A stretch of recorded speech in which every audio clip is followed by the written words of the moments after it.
one of my boys there is a little bit late in growing. He's kind of the smallest kid in his school. He's also one of the best athletes in the school, but he has a hard time with the fact that he hasn't grown yet. And my favorite professional football player plays on the New England Patriots. It's not actually even Tom Brady. It's a guy named Julian Edelman. And I just like him so much because he's such a scrapper. They say that he's little, but he's 5'10", which is little when you play in a field of giants, a game of giants like he does, just he's only 5'10". And his dad in Sports Illustrated said, I laugh when they call him little because we were pretty happy to get him to 5'10". His dad said he didn't go through puberty until he was 17. He was a little shrimp, smallest kid in his school, but his senior year in high school, he finally started to grow, and he's just a fierce tiger. It's not the size of the man in the fight, it's the size of the fight in the man. And he embodies that whole statement. And he was such a good athlete, such a little guy, but such a good athlete, they made him quarterback of the high school football team, and he led them to a 13-0 season.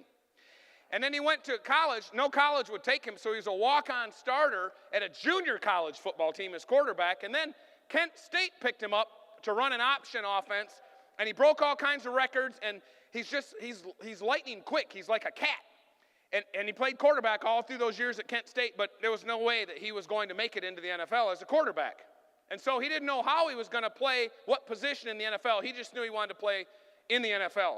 And unlike Tim Tebow, who wouldn't get off of being a quarterback, even when people told him you could probably make it if you'd switch position, he never would, who knows why. Edelman shifted immediately, whatever it took. And he was the quickest shuttle speed in the entire 2009 draft. Like I say, just like a cat, just as quick as a cat. 3.91. It was by far the quickest shuttle speed in the 2009 draft, except he hadn't even been invited to the combine. He wasn't on anybody's radar screen. And somebody sent me the other day a little 90-second video. You can see it on my blog. And the video is Edelman himself reading his official 2009 NFL draft report while it shows him working out and doing like a box jump and landing on top of something practically as high as this podium and exploding off the line in practice and leaving the defender behind. It's just really sweet. He's working out like crazy while he's reading the following. Julian Edelman, 5 foot 10 inches, 198 pounds, position undetermined. He's too small and unconventional. Maybe he could provide enough competition to push more established players. There are questions about his durability. And he's unknown as a wide receiver. A player like Edelman could find a role maybe on special teams. Perhaps he's just a camp arm to get the wide receivers some more work.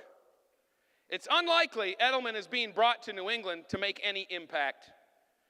He's a gimmick prospect who lacks a true position at the next level, a reach in the 7th and the final round of the NFL draft.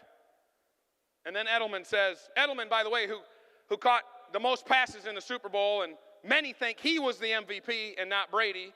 And we saw him not on TV but live. He was open on almost every single play.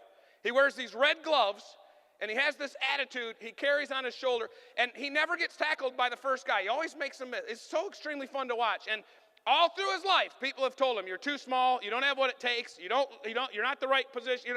And his response to that is this: bet against me. Bet against me.